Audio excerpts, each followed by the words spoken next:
Good evening. I just started the recording. Uh, I'm Nilakanmani, and this live session is for a characterization of construction materials NPTEL course. And for this week, we are going to discuss about the week 6 content from the course. And then let me share my PPT now.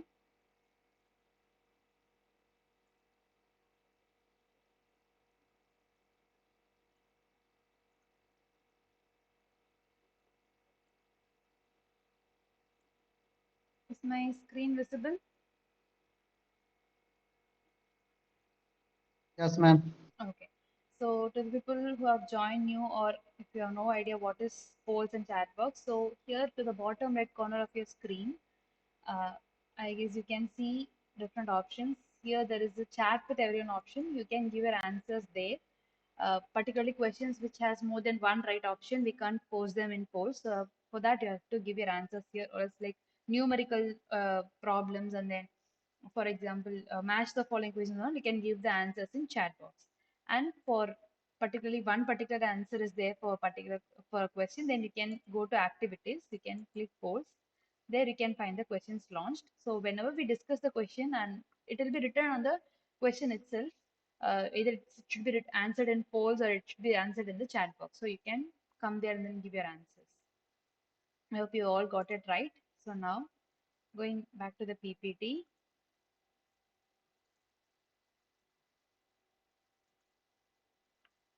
and we are meeting every week on particularly Monday, and we have live sessions on other days also, Monday, Tuesday, and Friday. I particularly deal with the live sessions on Monday, and I'm Nilakanmani. I've already told my name. I'm PhD scholar from IIT Madras, and I work with Dr. Piyush Chonsari and Professor Manu Santanam, who are meant to be the course coordinators. Okay. Now, in this particular week, we are going to see about the thermal analysis problems and assignments. Let's see. So, if you guys have queries about the current assignments, we can discuss about the concepts behind that, but not exactly the problem. I hope you guys all got it. Okay. Now, moving to the first question for this week. The question is, you have to find either it's true or false. The reference used in differential thermal analysis will undergo phase changes along with sample. Okay, so let me start the timer now for a minute. So in differential thermal analysis, we are measuring the difference between the reference and the sample. Okay, so here they are saying that the reference used in the differential thermal analysis DTA will undergo phase changes along with the sample. Please give your answer in polls. You can go to activities and find polls and click the right answer. If you're not able to do so, you can give the answer in chat box. Also, if you're using a mobile phone, in that there will be a three dots, right? So if you click that, you can find polls.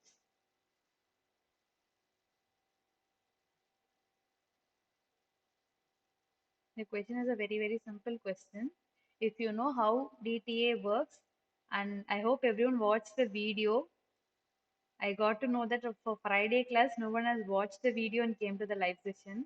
I request everyone to go through the video and come back here, or else this will not be helpful for you guys, because it's a lecture taken for like 3 to 4 videos will be there, or about 6 videos will be there.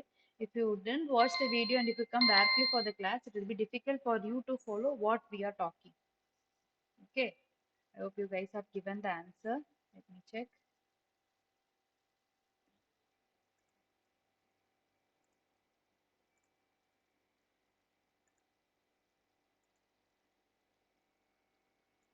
Okay, only one person has given the answer. Okay, fine. Out of 5 people or 4 people, only one has given the answer. Nice response. And I wish everyone to, if you have any query about the question discussed, or apart from this, any other query from the current content post in the thing, in the portal, you can ask here. Okay. So, getting back to the solution.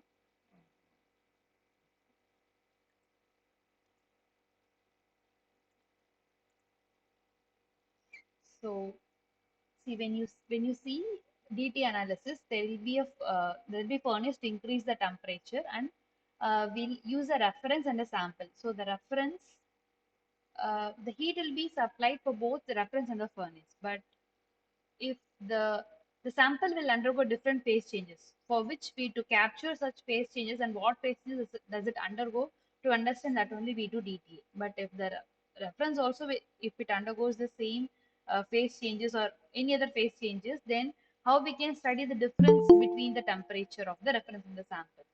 So here, if you see, there is a sample, it undergoes melting, it undergoes some other chemical or any other physical changes happening here. So in that cases, it will affect the uh, temperature of the sample in DTA. In particular DTA, we measure the difference in temperature between the reference and the sample.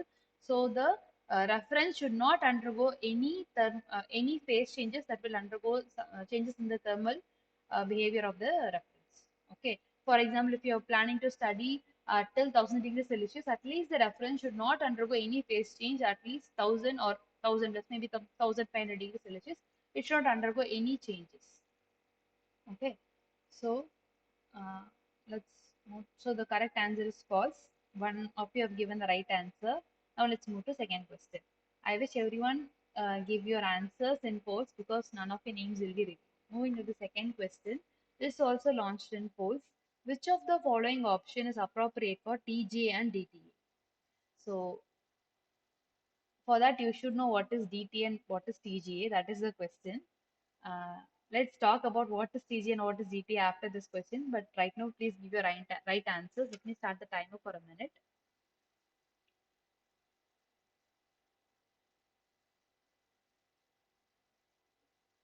Here, there are different options. In that, you have to pick the right option for TG and DTA.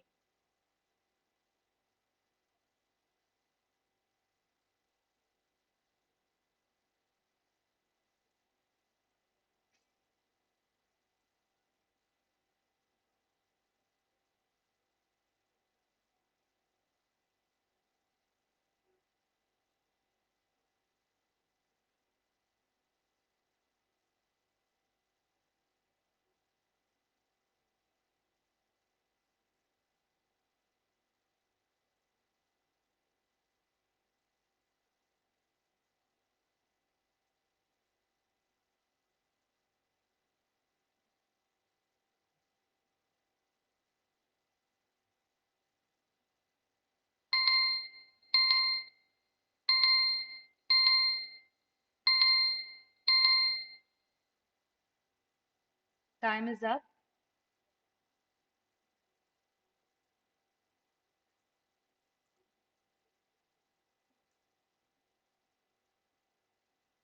Okay, TGA measures only temperature while DTA measures other. Okay, fine. So before that, uh, I want everyone to unmute. Okay, not everyone. If you wish to answer, I wish everyone to answer. Can someone tell me what is what we measure in TGA, what we measure in DTA? Can someone tell me? I've told what we measure in DTA right now for the first question. Can someone repeat it at least what we measure in DTA? We take a sample and we are doing DTA. In that, what we observe during the experiment.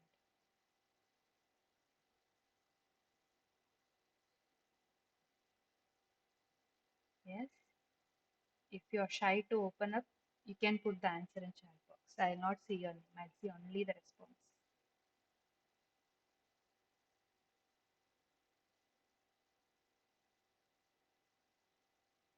Yes.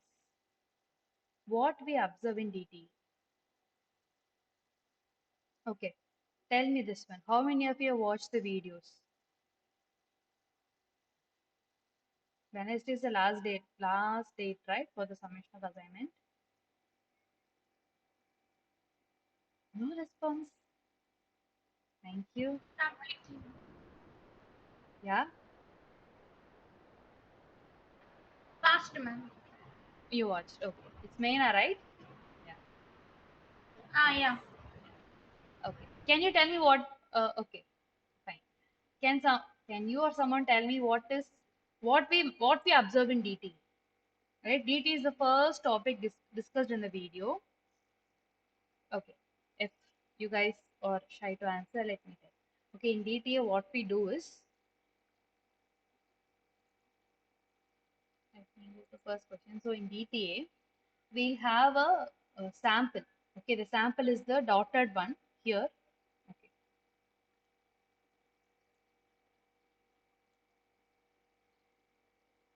so here there is a dotted line, right? This is the sample. Okay, but if you see the reference, there is dash and dot line is there. And if you see the temperature of the furnace, you can see here. But temperature is plotted against time. So with time, we increase the temperature of the furnace. And if you see, the temperature of the reference and temperature of the furnace are more or less parallel. If you see the sample, there are some differences are there compared to the reference. So, as discussed, the reference should not undergo any phase change to the expected temperature limit. Okay, so if you see here, we measure the difference in the temperature. We measure both the temperature of the sample and the reference, and we measure the difference in the temperature. That is the major observation here. In DTA, okay. But if you see TGA means it's thermogravimetric analysis. There we measure the weight. Okay, so the correct answer is TGA measures only weight while DTA measures other effects. You see here, uh, for DTA, temperature difference is measured, and if you see TGA, mass is measured. So the difference in mass against time with increase in temperature is measured. Uh, with rise in temperature, with time the temperature will increase if we as per the heating rate. So the mass loss with respect to rise in temperature is measured. Okay, and in DSC, differential scanning calorimetry, we measure the power difference of the flow rate. How much heat is required? How much flow of heat is required to increase the temperature of the sample with respect to the reference material also. Okay, and in thermomechanical analysis, we measure the deformation with respect to temperature, increase in temperature. Okay, I hope if you find have any questions in your current assignment problem regarding this, you should be able to answer. Okay, so now the correct answer is option B. Okay, moving to question number 3. So here you have to find what kind of observation. We know that in DTA we measure the temperature, in DSC we measure the heat flow, and then thermogravimetry we measure the uh, uh, we measure the mass loss, and then here in thermomechanical analysis we saw just before, like mechanical observations, right? So here we have to match what kind of uh, from the observations what we can explain, what does the mass loss or temperature difference can be referred to. Okay, let me set the timer for a minute. Please write your answer in chat box. Please type your answer in chat box.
Okay, time's up. Let's see the class response.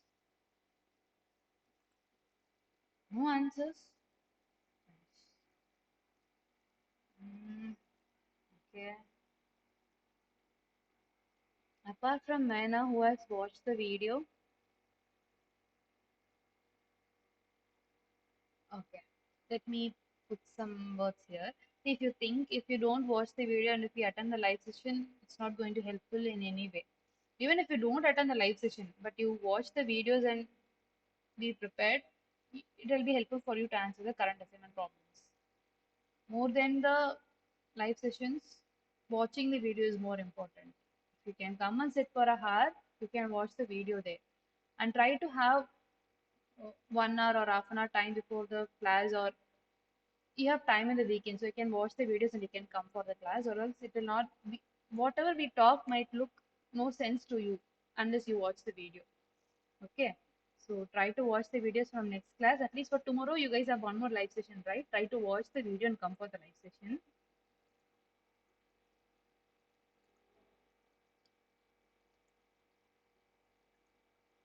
So here again the same table, whatever we shared for the last question. So here we know that in differential thermal analysis DTA, we measure the temperature difference, which can be used to measure the which can be correlated to the phase changes or any reactions happening. Okay, and that's why I told the reference sample which we use to measure the temperature difference should not undergo any phase change. And then coming to differential scanning calorimetry, we measure the heat flow. So in that case, we can measure the heat capacity, we can measure the phase changes. Like that, we can do with differential scanning calorimetry. And if you see thermogravimetry, we can measure the Mohs loss with respect to increase in temperature. There we can understand about decompositions, oxidations, oxidation reaction, reduction reaction, which kind of reactions will undergo Mohs change can be studied in thermogravimetry. And coming to thermomechanical analysis, deformations can be measured. In such cases, expansion can be measured.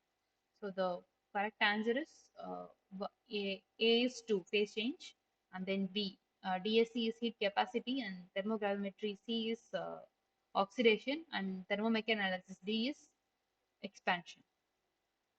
I hope you guys got it right. Let's move to the next question. Fourth question is a multiple choice question. Please give your answer in polls. The question is the differential thermal analysis DTA. Okay, here they where we measure the temperature difference between the reference and the sample. Okay, is shown in the figure. I hope a similar kind of question is there in the current assignment problem also. Which of the following processes could have uh, could have result okay, I think I missed a joining over here. Okay, could have resulted could have been contributed to the increase in temperature at stage B.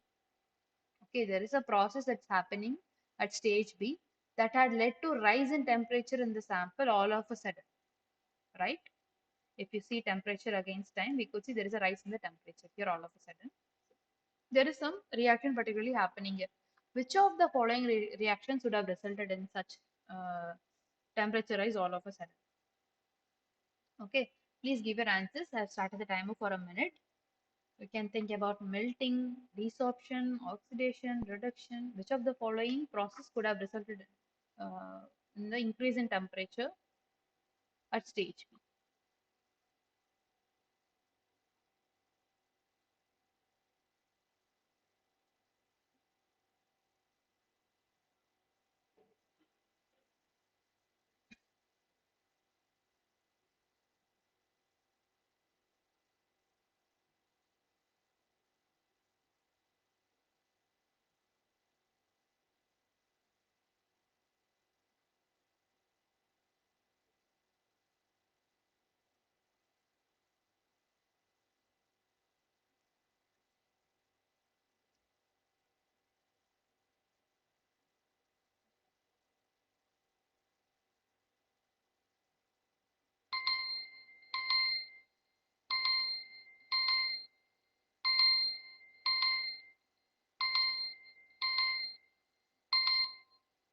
Thumbs up.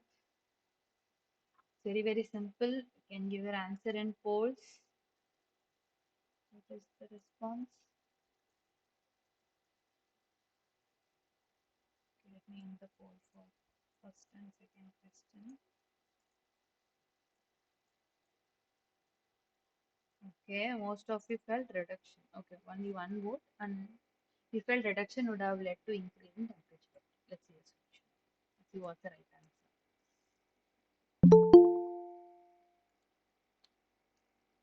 So here we can see this particular snap. Whatever snap I use is particularly from the lecture PPT.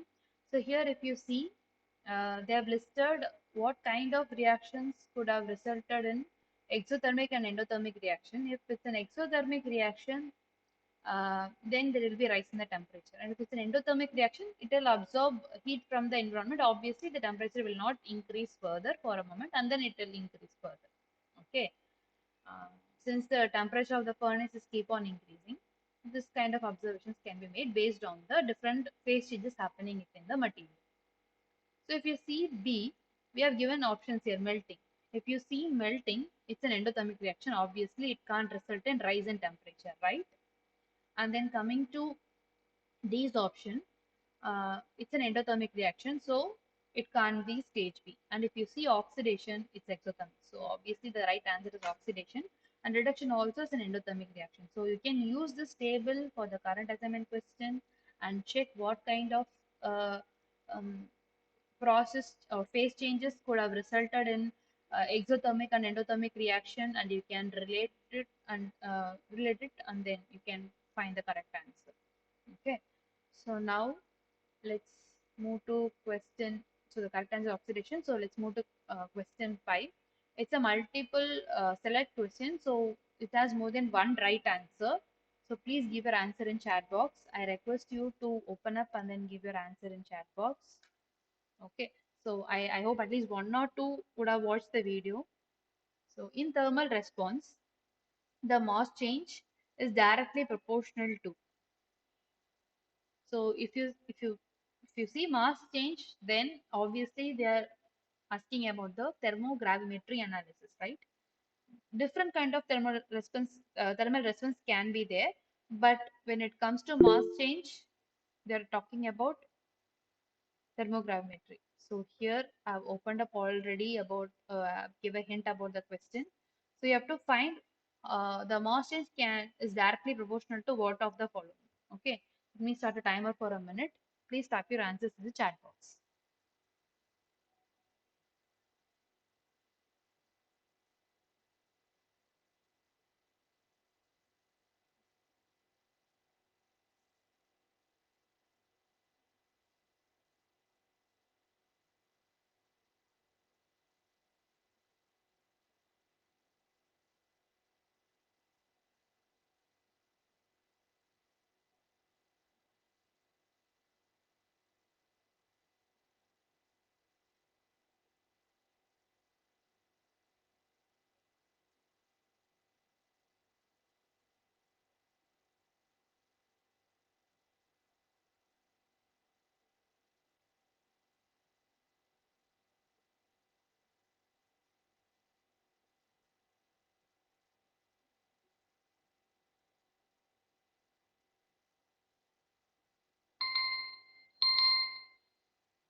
Okay, time's up.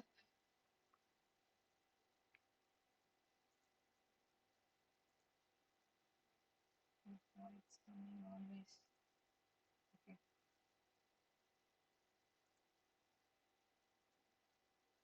Slope of TG curve, option B. Option B, option D. Okay. Let's see what's the right answer. Some of you felt both B and D, some of you felt only D. Okay.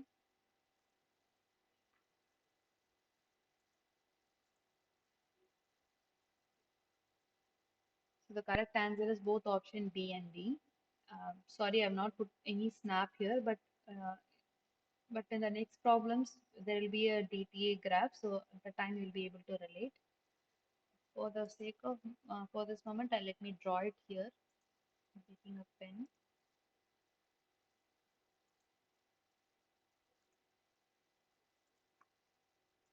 Okay, let's assume this is uh, this is very bad drawing.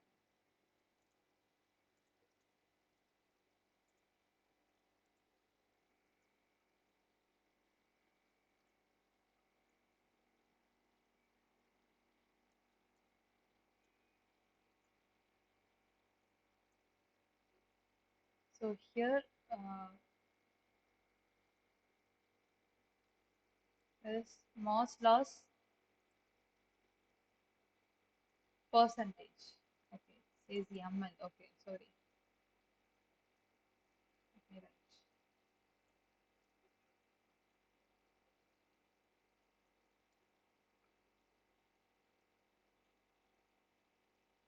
Okay, mass loss, and here it's temperature.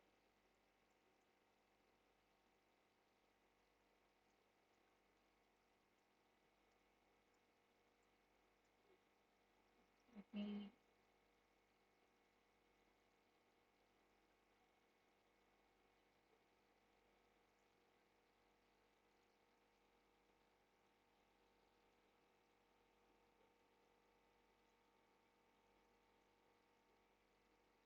Oh God.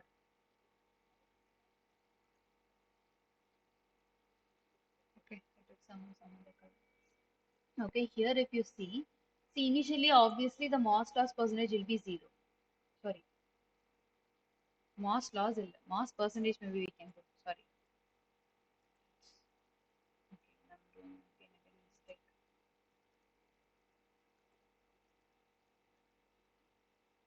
Okay, mass percentage is the right one. Sorry. Uh, so here if you see initially obviously the mass.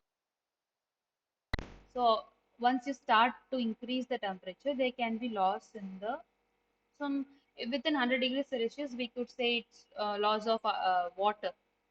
Okay, then further when the temperature increases further and further, there can be losses due to some other phases, and some other phases around 700 degrees Celsius. There can be some other losses around some 400 degrees Celsius. Here there can be some other 500 degrees Celsius. There can be some other loss, and within less than 100 there can be some loss of water can be there, and from 100 to initial phases, if you say if you take hydrated cement paste less than 50 degrees Celsius to about 100 degrees Celsius, it could be due to loss of the physical water present in the sample, and about 105 degrees Celsius or about to 50 to 100 we could say 150 we can say CSH can be there, and till 300 we could say it's due to the um, decomposition of CSH, ettringate and AFM phases, and particularly from in between temperature it can be due to loss of water from Portlandite, and about 600 650 to 700 degrees Celsius the Moss loss could be due to um, decomposition of calcium carbonate. So in such cases, there will be slope indicating. Okay, so we could say that slope can be lead to the mass change here. And if you see, if you take a differential thermogravimetric curve, where and all there is a mass loss, there will be sharp peaks. So okay, peaks correlating to the mass loss. Okay, if you take a differential thermogravimetric curve, it will there will be peaks, but which can be correlated to the mass loss. So the area under this DTA curve can be related to the mass change, as well as the slope of the thermogravimetric curve can be related to mass change. Now moving to next question, question 6. With increase in impurity, the peak in DSC curve becomes. So here we are talking about differential scanning calorimetry curve. What can happen if there is impurity in the sample? Let me start the timer for a minute. There are three options. Either the peak can broaden, it can narrow, or it can be unchanged. Please give your answer in polls.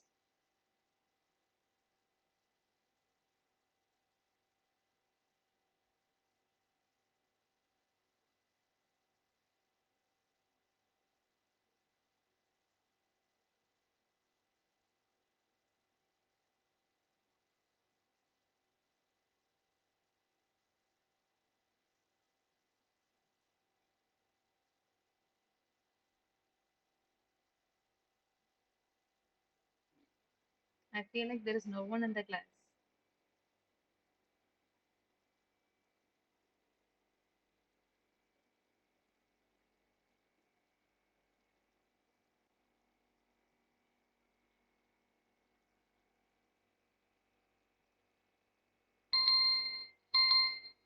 Okay, let's see the class response.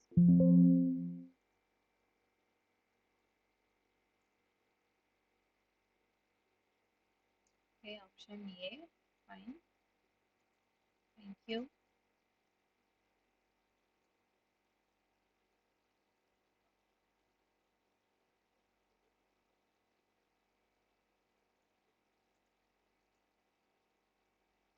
broaden. To we thought it will narrow. Okay. Let me end the poll here. Let's find the correct answer. So here I've taken a snap from the lecture. Here we could see that here they have given different graphs and the heat flow. There are these three different materials A, B, and C. What does A, B, and C mean? It's benzoic acid. All these samples are benzoic acid. A is 99.9% pure, B is only 99% pure, and C is only 97% pure. So in that case, if you see, when it is very pure, the peak is very sharp. But when the impurity percentage increases, we could see that the peak broadens. Okay. So in that case, we can say that the correct answer is option A and not option B. Okay. This particular snap is from the lecture PPT, so you guys could relate now. Now moving to question number 7. This is also about the differential scanning calorimetry. So the question is it's a true or false question. Please give your answer in quotes. It's a very, very simple question. It's going to be true or false. Okay. So in DSE, the efficacy of extrapolated onset temperature is more compared to peak temperature. That's the statement. So you have to tell whether it's true or false. You can start a timer for a minute. Please give your answer in polls. And if you are a research scholar, it might be difficult to sit in a class which goes very slow, but there is a mix of audience here, right? There can be B.Tech people as well as M.Tech people, and it will be difficult for others if I go very, very fast.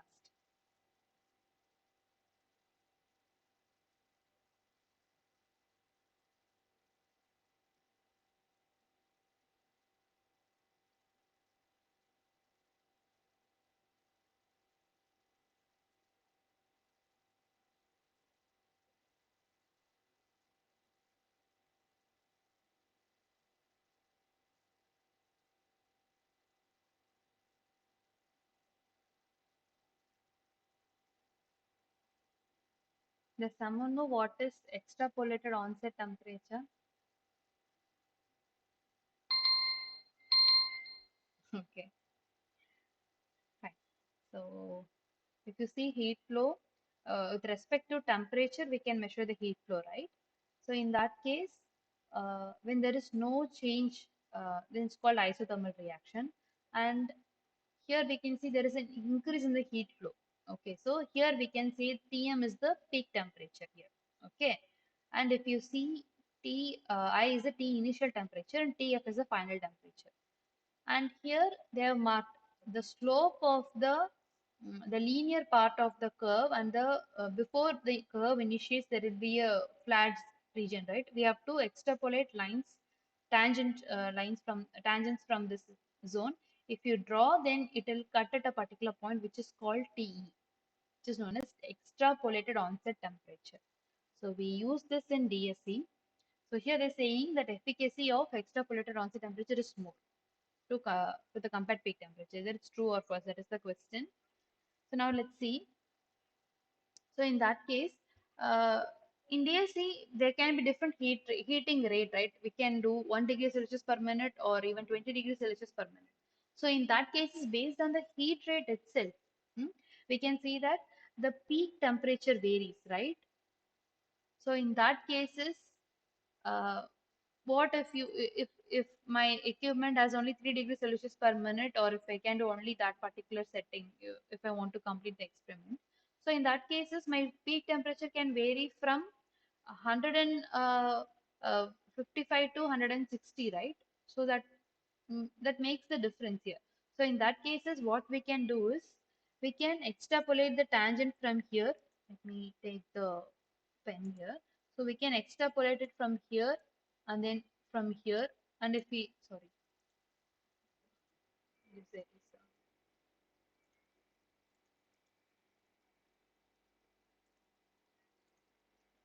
and if we extrapolate from here, then it will meet somewhere here, right? So again, if we draw it from here, so there is not much difference between the different extrapolated onset temperature. But if you look for peak temperature, then it might vary, right? From 155 to uh, maybe some 156 to 160, it can vary. But in the case of extrapolated onset temperature, it can't vary much from 156, 156.5. That could be the difference here, right? Not much difference is there if you look for extrapolated onset temperature. So in that case, it's true. The efficacy of onset temperature, extrapolated onset temperature is more. Okay, the correct answer is true. Let's see the class response.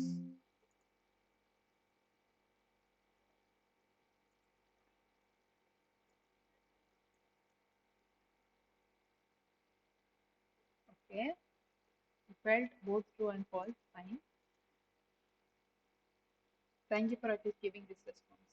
Okay, before getting into the class, do you guys have any other query about the current assignments or current topics which is discussed in the lectures?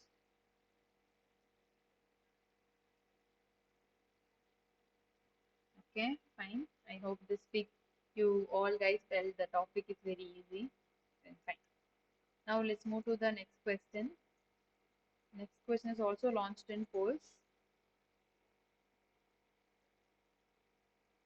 So question number 8 is in TG analysis of hydrated cement paste, the Morse loss between indicates the presence of.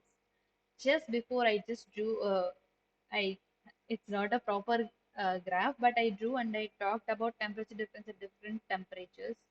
What could be the loss less than 100 and what could be till 100 to 300 and what can be from about 500 and what most loss can happen after 600 or not. So here I'm just asking if you have listened that you could be able to answer now. The Morse loss between 400 to 500 degrees Celsius indicates the presence of what? So it's a hydrated cement paste. It's taken for TG analysis. And if you're a research scholar, if you work in uh, concrete materials, obviously you know if you have done TG analysis, there can be Morse loss at different temperature, which can be correlated to the particular phase, presence of particular phase. After that, I've already started the timer. After 30 seconds, we'll see the answer. Please give your answer in polls. If not possible in polls, you can give your answer in chat box.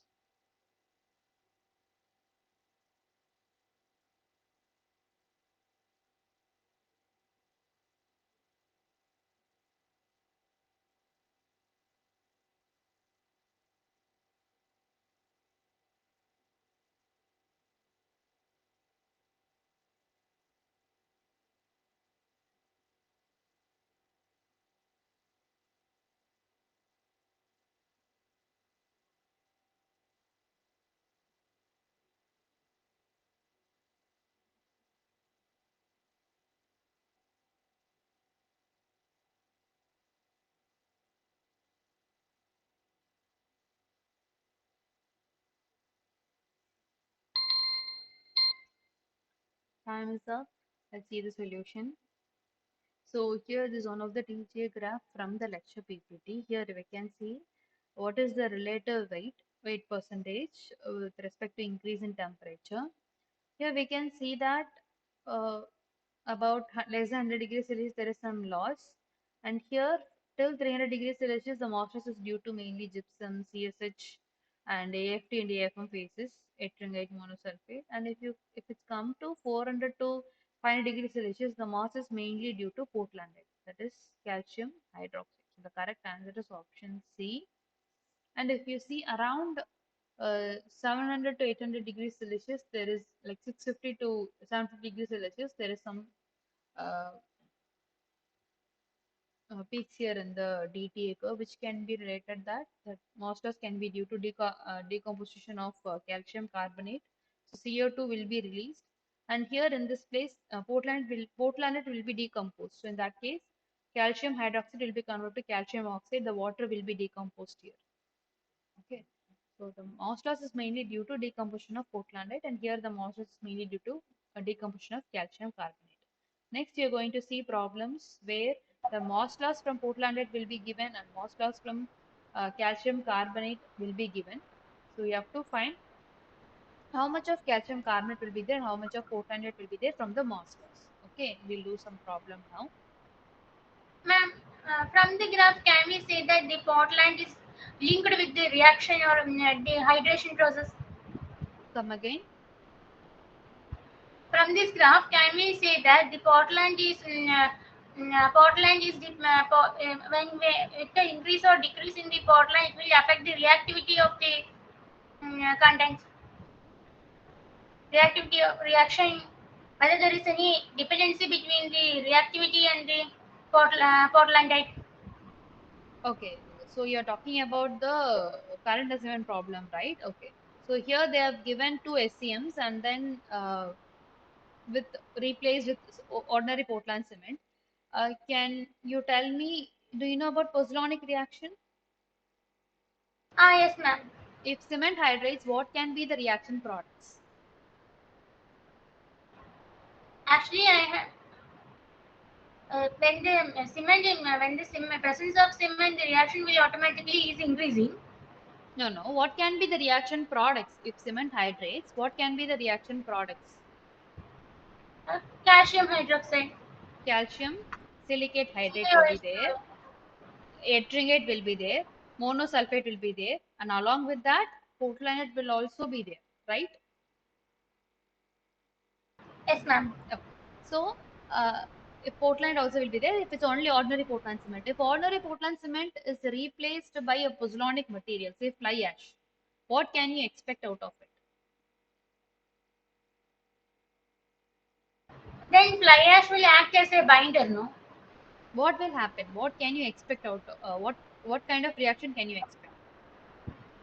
Um, then the rate of reaction will automatically increase since binder is will act as a since fly ash will act as a binder and it will increase which is led to the increment of the it will reduce the time of reaction now. See, time of reaction we leave it. So let me write it here. Hmm. C3S is there. It reacts with water. For the moment I'm using only cement chemistry notation. So in that case, there will be CSH. Along with that, CH will also be there. If you take C3A phases, obviously monosulfate phases can be formed. And if you take C2S also similar kind of reaction will be formed, but the amount of Portlandite generated with the C3S is 3 times more than the amount of Portlandite that can be generated from uh, uh, dicalcium sulfate, dicalcium silicate. Okay, so can you tell me what kind of this kind of chemical reaction, which is not stoichiomet? I'm not asking you stoichiometrically balanced equation. Okay, so just tell me what kind of reaction can you expect when you add fly ash to the ordinary Portland cement? The Chemically, reaction the reaction which will release more heat. I'm asking chemical reaction, not about the physical observance, either it's going to be heat or mechanical performance. We'll not talk about that. Unless you talk about chemically, you'll not understand why the question is asked. So what is present in fly ash? What can be the chemical composition of fly ash?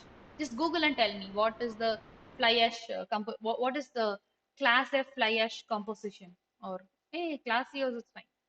Any kind of pozzolanic material. What is the For the moment we can take class F fly ash itself. Class F fly ash uh, chemical composition. What is the major which is the major composition elemental composition present in it, or oxide composition present in fly ash? Silicon, aluminium ion and calcium. Okay, fine. If it's a class F fly ash, then silica will be even more if compared to class C fly ash. So if silica is there, silica can react with, okay, let's assume silica is there. Where is the point? Okay. Let's assume silica is there in the fly ash. Okay. About at least 50% will be there in fly ash if it's used for cement. At least 50%. And some of silica, alumina, and iron oxide should be at least 70 or 75 percentage should be there if it's meant to be used with if it has to be replaced, if it's used for replacement of Portland cement, partial replacement up to 25 percentage, and then the fly ash should, if it's a class of fly ash, then at least it should have the sum of silica, alumina, and oxide should be 70 percentage. Okay, so silica plus it will react with the Portlandite. What it can form? Any guesses?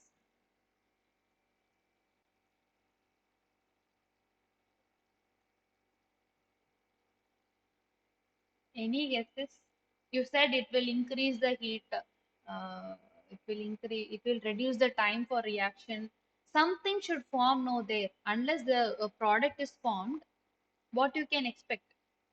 There should be some rea. CSH. Sorry. CSH. Yeah. So CSH will be formed. Don't tell me the answer. Just think, okay? Because we should not explicitly tell the answer here. Uh, Okay. okay. So if see OPC hydrous, it will generate CSH, Portlandite, yttringate monosulfate phases. And if you add fly ash to that or any bosonic material to it, there will be silica, reactive silica in it. That reactive silica will react with the Portlandite and will form CSH, right? Yes. It can form additional CSH. Okay, it will if you look for the properties of calcium to silica ratio of the CSH formed from ordinary Portland cement and calcium to silica ratio formed got from the additional CSH formed, it will not be the same. It will be different. But end of the day, both are CSH. Okay, it will be under the same. In that case, the fly ash is more reactive.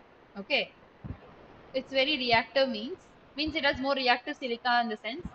So will there be more Portlandite or less Portlandite? If the Portlandite reacts with the silica and forms CSH, will assume if it has more silica into it and if it reacts with the Portlandite completely and converts them into CSH, just don't tell the answer. Can you expect Portlandite to be remaining in the system? Will there be, if it reacts and produces CSH, will there be Portlandite still in the system?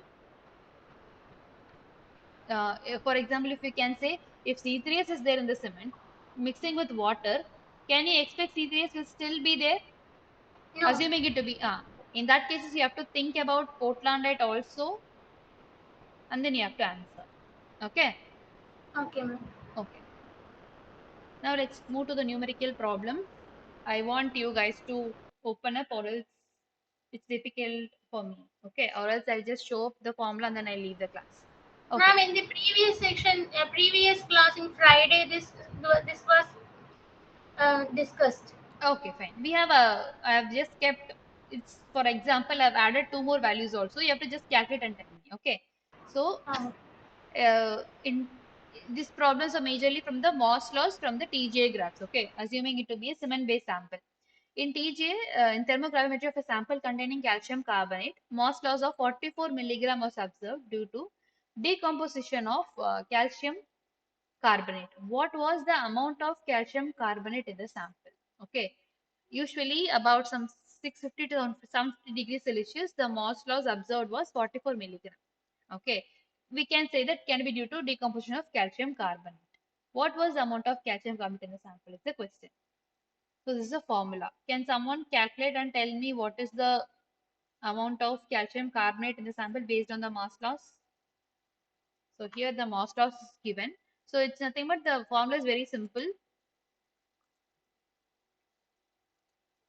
So we have to know the Mohs loss that is given here and multiplied by the molecular weight of calcium carbonate divided by the molecular weight of carbon dioxide. We know that carbon dioxide is released. Okay, so like, sorry.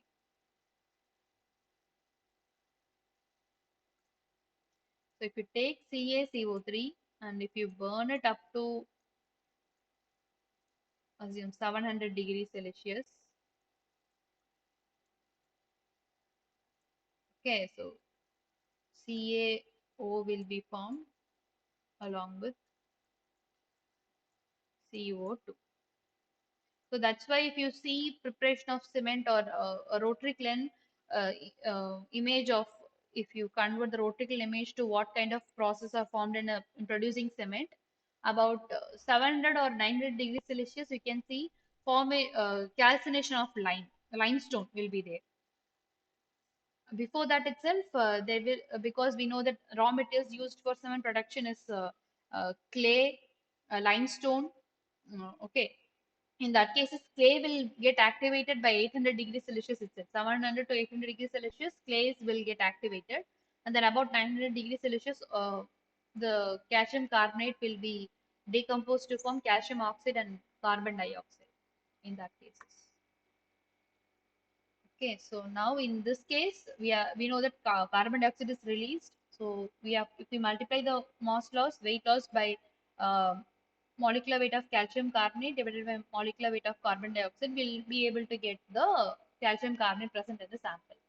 Can someone tell me what is the calcium carbonate in the sample?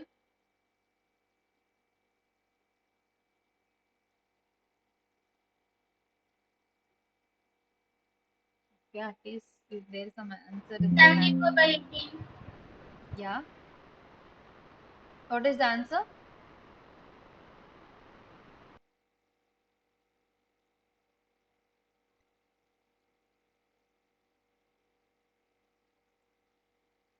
44 by 18. I don't know.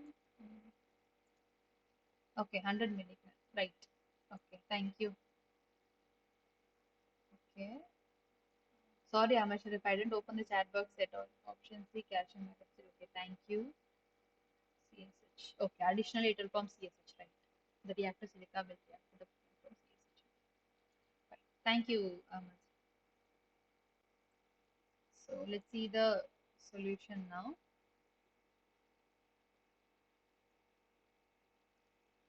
So in this case, so 44 is the mass loss multiplied by molecular weight of calcium carbonate is nothing but 100. We have to add the molecular weight of calcium plus molecular weight of carbon plus 3 into what is the molecular weight of oxygen. So we'll get totally 100 divided by molecular weight of carbon dioxide is 44. So if you see it, you will get 44 will be getting cancelled. So the answer is 100. Okay. So the correct answer is 100.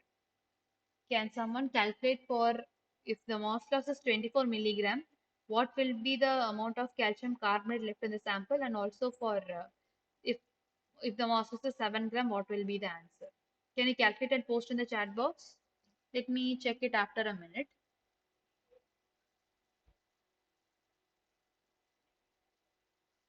It's very simple. Just take it, multiply by 100 and divide it by 44. If it is if the mass loss is mainly due to calcium carbonate.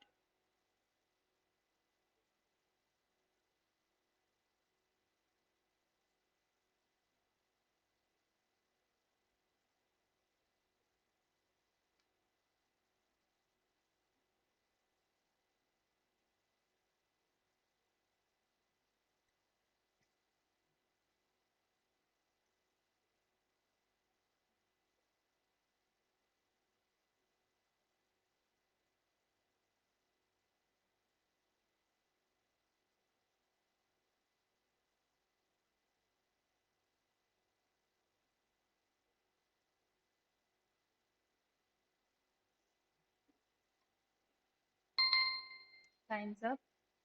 Let's see the solution.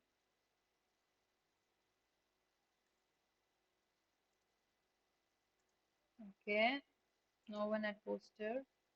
Okay, 54 and 15.9. Okay, let's see what's the right answer.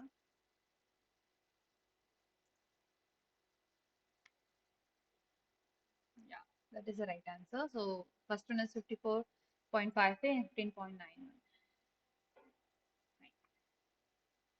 Next, similarly, we know that from 400 to 500 there can be Mohs loss due to Portlandite. So if the Mohs loss observed during that temperature is 18 milligram, what will be the amount of sorry, calcium hydroxide left in the sample? What will be the amount of calcium hydroxide in the sample?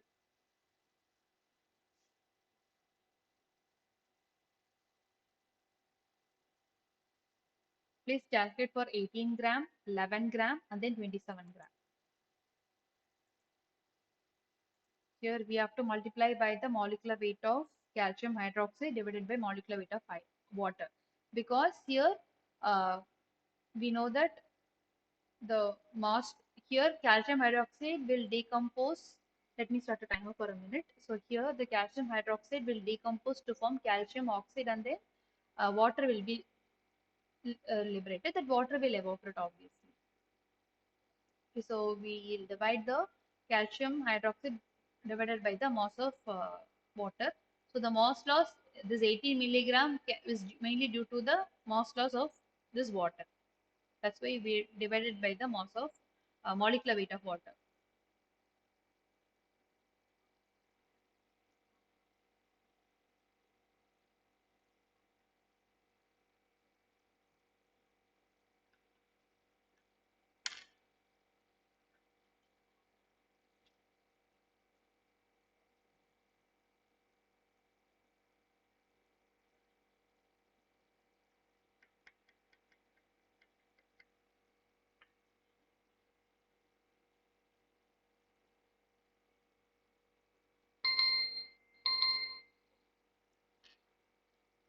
Okay, let's see the class response.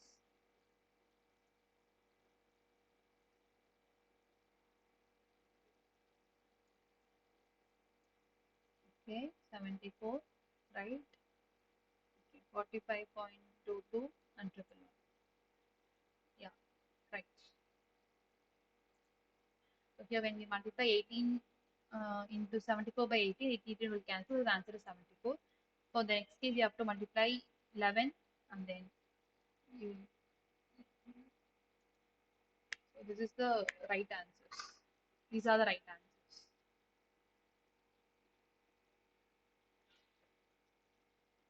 Any more?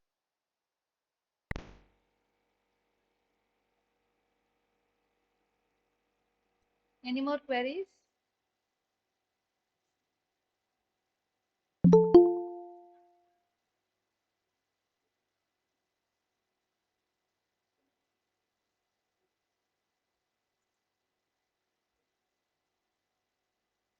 That's fine, no problem. I'm happy that you guys are giving answers in the chat box. Really, really, I'm very happy. I feel like I was talking to my laptop for all this 1 hour. Yeah. Even if there is a wrong answer, I'm really, literally, I'm happy to see something, some response at least from people there.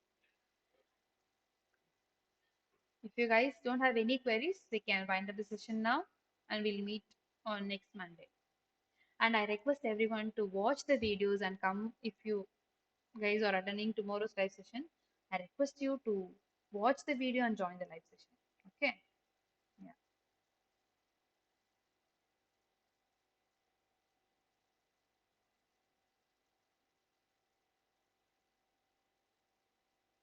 Yeah. Let's wind up the session now. Thank you so much. Thank you for being so patient. Let me end the class today. Thank you so much.